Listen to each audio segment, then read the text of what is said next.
राधे राधे दोस्तों, स्वागत है आपका हमारे YouTube चैनल में। आज की इस वीडियो में हम श्री अगहन बृहस्पति महालक्ष्मी व्रत की कथा का पाठ करेंगे।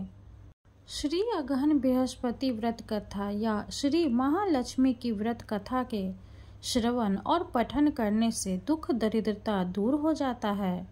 श्री महालक्ष्मी माता की कृपा से सुख संपत्ति ऐश्वर्य प्राप्त होता है, मन की इच्छा पूरी होती है। श्री महालक्ष्मी माता के अनेक रूप तथा नाम हैं। भूतल में वे छाया, शक्ति, तृष्णा, शांति, जाति, लज्जा, श्रद्धा, कांति, वृत्ति, स्मृति, दया, तुष्टि माता, अधिष्ठात्री एवं लक्ष्मी के रूप में स्थित है। उन्हें प्रणाम करते हैं।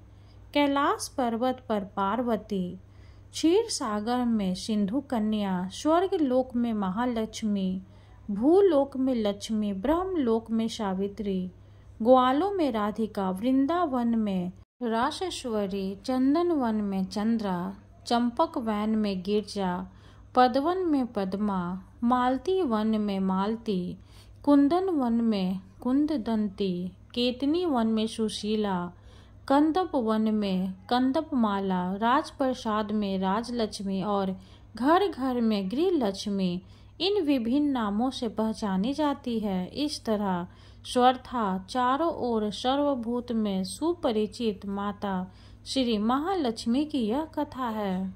अब हम इसका पठन करेंगे। भारतवर्ष के सौराष्ट्र देश में द्वापर युग की यह कहानी हुई है। सौराष्ट्र में उस समय भद्रशवा नाम के राजा थे। वे बड़े पराक्रमी राजा थे। 4 वेद, 6 शास्त्र, 18 पुराणों का उन्हें ज्ञान था। उनकी रानी का नाम सूरत चंद्रिका था। रानी दिखने में सुंदर और सुलक्षणा थी तथा पतिव्रता थी। उन दोनों को 7 पुत्र तथा उसके बाद एक कन्या का वरदान मिला था। कन्या का नाम श्यामबाला था। एक बार महालक्ष्मी जी के मन में आया कि जाकर उस राजा के राजप्रसाद में रहें। इससे राजा को दुगनी धन दौलत की प्राप्ति होगी और वह इस धन दौलत से अपनी प्रजा को और सुख दे पाएगा। गरीब के घर अगर रहे और उसे धन दौलत प्राप्त हो तो वह स्वार्थी की तरह केवल अपने ऊपर ही खर्च करेगा। यह सोचकर श्री महालक्ष्मी जी ने बूढ़ी ब्राह्मण स्त्री का रूप धारण किया। हाथ में लाठी लिए लाठी के सहारे रानी के द्वार तक पहुंची। यद्यपि उन्होंने बूढ़ी औरत का रूप धारण किया था, पर उनके चेहरे पर देवी का तेज था। उन्हें देखते ही एक दासी सामने आई। उसने इनका नाम, धाम, काम, धर्म पूछ डाला। वृद्ध ब्राह्मणी का रूप धारित माता लक्ष्मी ने कहा, बालिके, मेरा नाम कमला है। मेरे पति का नाम भूमनेश है। हम द्वारिका में रहते हैं। तुम्हारी रानी पिछले जन्म में एक वैश्य की पत्नी थी। वह वैश्य गरीब था। दरिद्रता के कारण हर रोज घर में झगड़े होते थे तथा उसका पति रोज उसे मारता था। इन बातों से तंग आकर वह घर छोड़कर चली गई तथा जंगल में खाली पेट भटकने लगी। उसकी इस दुर्दशा पर मुझे दया आई। तब मैंने उसे सुख संपत्ति देने वाली श्री महालक्ष्मी की कथा सुनाई। मेरे कहने पर उसने श्री महालक्ष्मी का व्रत किया। श्री महालक्ष्मी प्रसन्न हुई। उसकी गरीबी दूर हुई। उसका घर संसार दौलत संपत्ति से भर गया। बाद में पति पत्नी दोनों परलोक सिधारे। लक्ष्मी व्रत के करने के कारण वे लक्ष्मी लोक में रहे। उन्होंने जितने साल महालक्ष्मी का व्रत किया उतने हजारों साल उन्हें सुख भोग मिला। इस जन्म में उसका जन्म राजघराने में हुआ है, परंतु वह श्री महालक्ष्मी का व्रत करना भूल गई है। उसे यह याद दिलाने मैं यहाँ आई हूँ।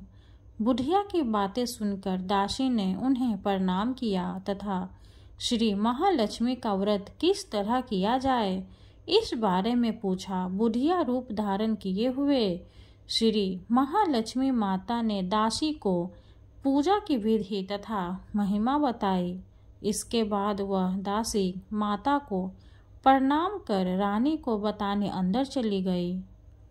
राज वैभव में रहते हुए रानी को अपने ऐश्वर्य का बहुत घमंड हुआ था। संपत्ति तथा अधिकार की वजह से वह उन्मत्त हो गई थी। दासी द्वारा बताई गई बुढ़िया की बातें सुनकर वह आग बबूला होकर राजद्वार पर आ गई।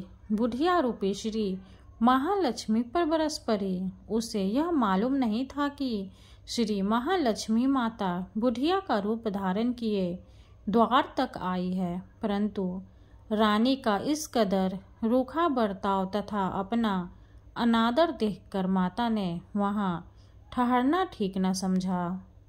वे वहां से चल पड़ी। राह में उन्हें राजकुमारी श्यामबाला मिली। उन्होंने श्यामबाला को सारी बात बताई। श्यामबाला ने अपनी ओर से श्री महालक्ष्मी माता से क्षमा मांगी। माता को उस पर दया आई। उन्होंने श्यामबाला को श्री महालक्ष्मी व्रत के बारे में बताया। उस दिन अगहन यानी मार्गशीर्ष माह का पहला गुरुवार था। श्यामबाला ने परम श्रद्धा से श्री महालक्ष्मी का व्रत रखा। फलस्वरूप राजा सिद्धेश्वर के सुपुत्र मालाधार से उसका विवाह हुआ। वह धन दौलत ऐश्वर्य वैभव से माला माल हो गए। पति के साथ ससुराल में आनंद से दिन बिताने लगी। इधर श्री महालक्ष्मी का रानी पर प्रकोप हुआ। फलस्वरूप राजा भद्रशवा का राज्य एवं राज कारोबार नष्ट हो गया। यहाँ तक कि खाने के लाले पड़ गए। ऐसी हालत में एक दिन रानी ने राजा से निवेदन किया, हमारा दामाद इतना बड़ा राजा है, धनवान है, ऐश्वर्यशाली है, क्यों ना उसके पास जाए, अपना हाल उसे बताए, वह जरूर हमारी मदद करेगा। इस बात पर राजा भद्रशवा दामाद के पास रवाना हुए। राज्य में पहुंचकर एक तालाब के किनारे थोड़ी देर विश्राम लेने के लिए ठहरे।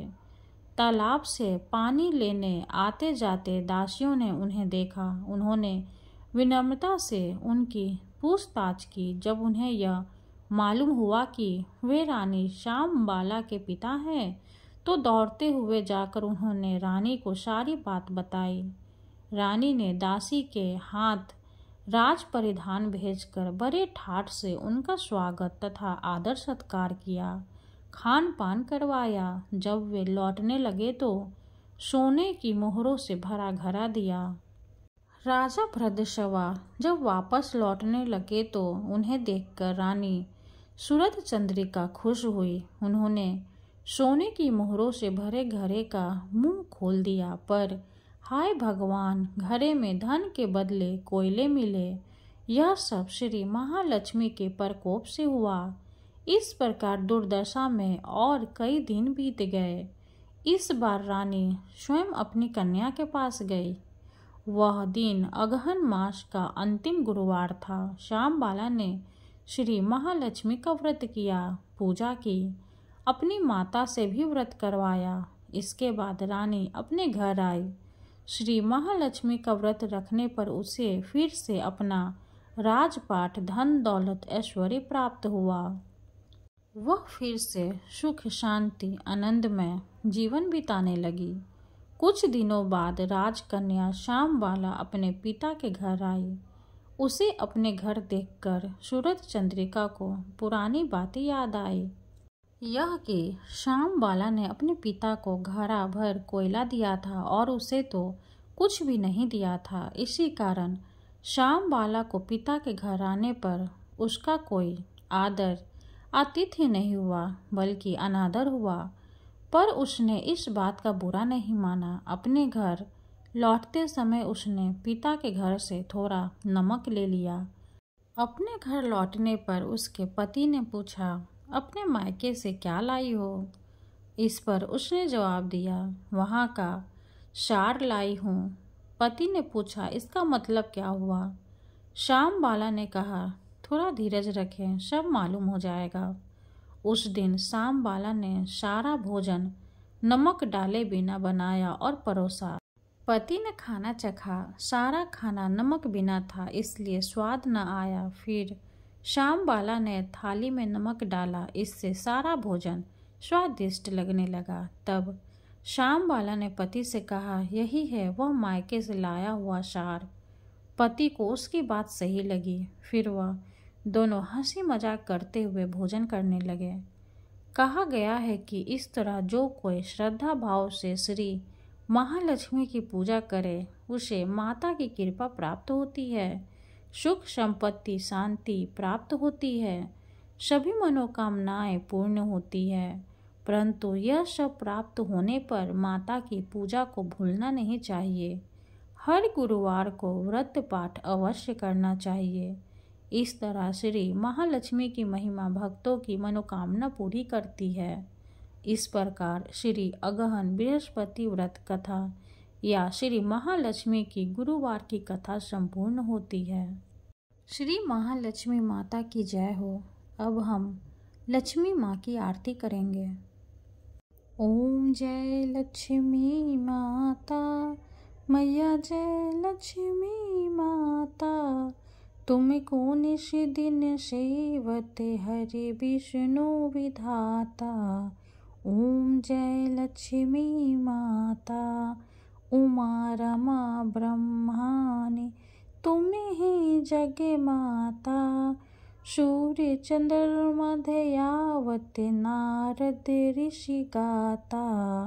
ओम जय लक्ष्मी माता, दुर्गा रूप निरंजनी सुख संपत्ति दाता, जो कोई तुमको ध्यावत रिद्धि सिद्धि धन पाता।